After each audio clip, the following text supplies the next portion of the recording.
नमस्कार, मैं हूं राजमोहन तिवारी और आप जुड़ चुके हैं लाइव बिहार के साथ। बिहार में एक बार फिर से चुनावी बिगुल बजने वाला है। 24 सीटों का महासंग्राम शुरू होने वाला है। इसके पहले ही हमने आपको इस 24 सीटों के महासंग्राम के बारे में पूरा लेखा जोखा बता दिया है। आपको मालूम होगा कि बिहार विधान परिषद में कुल 75 सीटें हैं और उन 75 सीटों में 24 सीटें स्थानीय निकाय कोटे की हैं, जो कि जुलाई के महीने में ही खाली हो गई हैं। लेकिन पंचायत चुनाव में देरी की वजह से उन सीटों पर चुनाव नहीं हो पाया। लेकिन अब पंचायत चुनाव क्योंकि अपने आखिरी चरण में पहुंच चुका है, तो इन 24 सीटों के महासंग्राम की भी तैयारियां शुरू कर दी गई हैं। जो जानकारी मिल रही है उसके अनुसार राज्य निर्वाचन आयोग अब विधान परिषद में खाली पड़े 24 सीटों को भरने की कवायद में जुट गया है। विधान परिषद के स्थानीय निकाय की 24 सीटें खाली हैं। पंचायत चुनाव के बाद इन सीटों को भरा जाना है, क्योंकि स्थानीय निकाय कोटे के 24 सीटों पर जो वोटिंग करने वाले लोग हैं वो स्थानीय निकाय के निर्वाचित सदस्य होते हैं, जिसमें ग्राम पंचायत के मुखिया, वार्ड सदस्य, पंचायत समिति के सदस्य, जिला पार्षद के सदस्य द्वारा इनमें वोटिंग की जाती है। इसके अलावा नगर पंचायत, नगर पार्षद और नगर निगम के निर्वाचित सदस्यों के द्वारा वोटिंग की जाती है।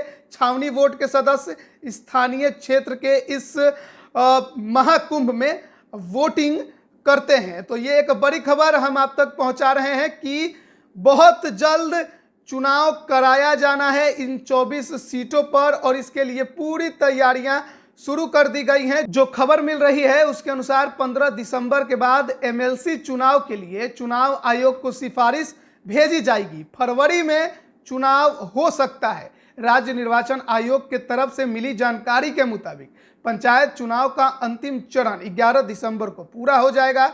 उसके बाद नए चुने गए पंचायत प्रतिनिधियों का ब्यौरा भी उनके पास आ जाएगा। इसके बाद चुनाव आयोग को एमएलसी चुनाव के लिए औपचारिक पत्र भेजा जाएगा। तमाम जानकारियां इसके पहले भी हमने आपको दी थी कि कौन कौन सी वो सीटें हैं और कौन कौन कहां से एमएलसी हैं।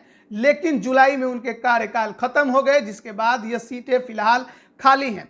तो अगर बात करें इस एमएलसी चुनाव की, तो पिछली बार 2015 में यहाँ पर चुनाव हुआ था 24 सीटों पर स्थानीय निकाय के कोटे के, जिसमें गठबंधन का स्वरूप बहुत अलग था। उस समय की अगर बात करें गठबंधन की, तो 2015 का हर कोई इस बात का शायद गवाह होगा कि किस प्रकार से बिहार में एक नया प्रयोग देखने को मिला। राजद जदयू एक साथ नजर आई, महागठबंधन बना राजद जदयू कांग्रेस का। वहीं उस दौरान एनडीए में बीजेपी, लोजपा और रालोसपा थे। तो जब 2015 में चुनाव हुए थे तो 24 सीटों में 12 सीटें एनडीए ने जीती थी, जिसमें बीजेपी को 11 और एक लोजपा को मिली थी। हालांकि लोजपा की जो एक एमएलसी नूतन सिंह बनी वो बाद में बीजेपी में शामिल हो गई हैं। उसके बाद अगर बात करें, 2 निर्दलीय चुनकर बिहार विधान परिषद पहुंचे थे, जिसमें एक रीतलाल यादव भी थे। लेकिन अब रीतलाल यादव विधायक बन गए हैं, तो यह सीट ऐसे भी अभी खाली ही पड़ी है। वहीं अगर बात करें 2015 में महागठबंधन की, तो महागठबंधन उस समय ज़्यादा सीटों पर चुनाव नहीं जीत पाया था। महज 10 सीटें उसके खाते में आई थी। 5 सीटों पर जेडीयू को जीत मिली थी, 4 सीटों पर आरजेडी को जीत मिली थी और एक कांग्रेस को जीत मिली थी। हालांकि जब 2017 में काफ़ी कुछ बदला, यानी एक बार फिर से नीतीश कुमार बीजेपी एक साथ आए और कांग्रेस राजद एक साथ रह गई महागठबंधन में, तो जब समीकरण बिहार का बदला तो एमएलसी सदस्यों की भी पलटी मारने की उस समय खबरें आई थी। और अब के जो हालात है उसके अनुसार जो 24 सीटों पर चुनाव होने हैं उसमें जेडीयू के पास 6 सीटें हैं। वहीं अगर बात करें तो बीजेपी के पास 12 सीटें हैं और काफ़ी कुछ राजद और कांग्रेस के लिए बचा नहीं उस समय के चुनाव के बाद चुने गए सदस्यों के लिए। लेकिन अब जो इस बार 2022 में फरवरी में जैसे कि खबरें आ रही हैं 24 सीटों पर चुनाव होने हैं, उसमें बिहार में एक नया समीकरण आपको देखने को भी मिल सकता है।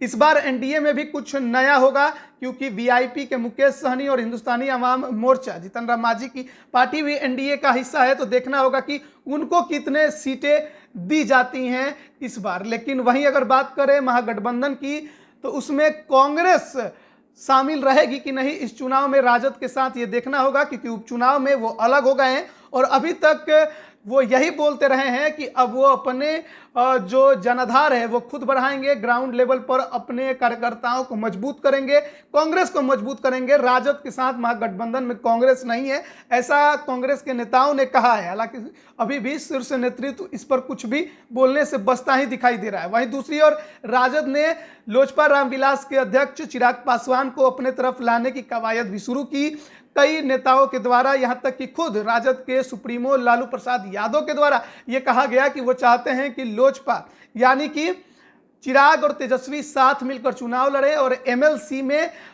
ही यह गठबंधन हो जाए तो बेहतर है। तकरीबन 5 से 6 सीटें चिराग पासवान को देने के लिए तैयार है राजद। तो देखना होगा कि इस बार क्या कुछ नया देखने को मिलता है और क्या चिराग तेजस्वी इस बार गठबंधन करेंगे एमएलसी के चुनाव में, या फिर जिस तरह से उपचुनाव या विधान परिषद में अलग अलग लड़े चिराग, तो एक बार फिर अलग लड़ेंगे। हालांकि उन्होंने बहुत पहले कह दिया है कि बिहार में अब जो भी चुनाव होंगे उसमें वो गठबंधन में ही लड़ेंगे, लेकिन गठबंधन किसके साथ इस पर फिलहाल वो खुलासा नहीं कर रहे हैं। तो फरवरी में 24 सीटों पर स्थानीय निकाय कोटे के एमएलसी वाले चुनाव होने वाले हैं, या हो सकते हैं कहिए। इसके लिए अब सिफारिशें चुनाव आयोग को भेजी जा सकती हैं बहुत जल्द। आप बने रहिए लाइव बिहार के साथ, तमाम अपडेट हम आप तक पहुंचा रहे हैं। आप सभी का बहुत बहुत धन्यवाद। लाइव बिहार यूट्यूब पर सब्सक्राइब और फेसबुक पर लाइक जरूर करें।